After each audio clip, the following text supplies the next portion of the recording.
বাংলাদেশে অন্তর্বর্তী সরকার গঠিত সংস্কার কমিশনের নজিরবিহীন উদ্যোগ সংবিধান থেকে নির্বাচন ব্যবস্থা পর্যন্ত বড়সড় পরিবর্তন আসতে পারে। সংবিধান, নির্বাচন ব্যবস্থা, জনপ্রশাসন ও পুলিশ সংস্কারের বড় ধরনের পরিবর্তন আনতে কাজ করছে বাংলাদেশ সরকারের অন্তর্বর্তী সরকারের অধীনে গঠিত বেশ কয়েকটি সংস্কার কমিশন। বর্তমানে সবচেয়ে বেশি গুরুত্ব পাচ্ছে সংবিধান ও নির্বাচনী সংস্কার।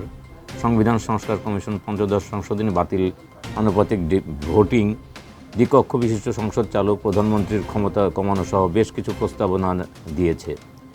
নির্বাচন কমিশন স্থানীয় নির্বাচনের দলীয় প্রতীক বাদ দেয়া, প্রবাসীদের ভোট দেওয়ার বিধান চালু, ইভিএম বাতিল এবং নির্বাচন কমিশনার নিয়োগ আইনে পরিবর্তনের প্রস্তাব করেছে। এসব প্রস্তাব বাস্তবায়িত হলে সুষ্ঠু নির্বাচন সম্ভব হবে বলে মনে করা হচ্ছে। তবে রাজনৈতিক দলগুলোর ঐকমত্যের উপর এসব সংস্কারের সফলতা নির্ভর করছে। সব সংস্কার কমিশন আগামী 31 ডিসেম্বরের মধ্যে তাদের প্রস্তাবনা সরকারের কাছে পেশ করবে। সংবিধান সংস্কার কমিশনের প্রধান অধ্যাপক আলী রিয়াজ বিবিসি বাংলাকে বলেছেন, আমরা চেষ্টা করব যাতে আমাদের প্রস্তাবনাগুলো সামঞ্জস্য থাকে, পরস্পর বিরোধী না হয়। সেই বিবেচনা থেকেই সেই কাজ করব। এদিকে নির্বাচন কমিশনের প্রধান বদিউল আলম মজুমদার বলেন, আমাদের যেসব বিষয়ে সংস্কার কমিশন শুরু করেছি সেটি বাস্তবায়ন করা গেলে আগামীতে নির্বাচন কমিশন ও সুষ্ঠু নির্বাচন সম্ভব। প্রিয় দর্শক শ্রোতা, বাংলাদেশের ইতিহাসে প্রথমবার অন্তর্বর্তী সরকারের অধীনে গঠিত সংস্কার কমিশন নিয়ে এসেছে পরিবর্তনের এক নতুন অধ্যায়। সংবিধান থেকে নির্বাচন ব্যবস্থা বড়সড় পরিবর্তনের পথে হাঁটছে বাংলাদেশ। আজকের পর্বে আমরা জানব কীভাবে এই সংস্কারগুলো পাল্টে দিতে পারে আমাদের ভবিষ্যৎ। সংবিধান সংস্কার কমিশনের প্রধান অধ্যাপক আলী রিয়াজ বলেছেন, বর্তমানে সংবিধান যে কোনো সরকারকে স্বৈরাচারী করে তুলতে পারে। তাই ক্ষমতার ভারসাম্য আনতে দ্বিকক্ষ বিশিষ্ট সংসদ চালু, তত্ত্বাবধায়ক সরকার ব্যবস্থা ফিরিয়ে আনা এবং প্রধানমন্ত্রীর ক্ষমতা কমানোর মতো পরিবর্তনের প্রস্তাব দেওয়া হয়। সাধারণ জনগণ থেকে রাজনৈতিক দল সব পক্ষের মতামত সংগ্রহ করে তৈরি করা হচ্ছে এই সংস্কারের প্রস্তাব। তবে প্রশ্ন হলো, রাজনৈতিক দলগুলো কি একমত হবে?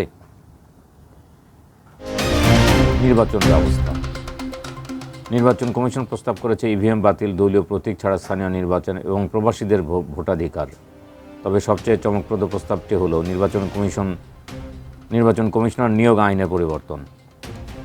নির্বাচন কমিশনের স্বাধীনতা নিশ্চিত করতে আইনগত পরিবর্তন আনাই মূল লক্ষ্য, বদিউল আলম মজুমদার। পুলিশ ও প্রশাসন সংস্কার। পুলিশ অপকর্ম রোধে সংস্কারের প্রস্তাব এসেছে। আইনি কাঠামো পরিবর্তন, ভেরিফিকেশনের রাজনৈতিক পরিচয় বাদ দেওয়া এবং জবাবদিহিতা নিশ্চিত করার বিষয়। অন্যদিকে জনপ্রশাসনের দুর্নীতি বন্ধ, বদলিতে স্বচ্ছতা আনা এবং জনবান্ধব প্রশাসন গড়ে তোলার মতো গুরুত্বপূর্ণ প্রস্তাবও এসেছে।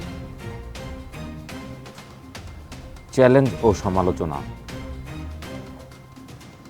বিএনপি ও জামাত ইতিমধ্যে সংসদের বাইরে থেকে সংবিধান সংস্কারের বেশ কিছু প্রস্তাবনা পেশ করেছে। এছাড়া রাজনৈতিক দলগুলো একমত না হওয়ার সম্ভাবনাও প্রকট। তাহলে এই সংস্কার প্রস্তাব বাস্তবায়ন কিভাবে হবে?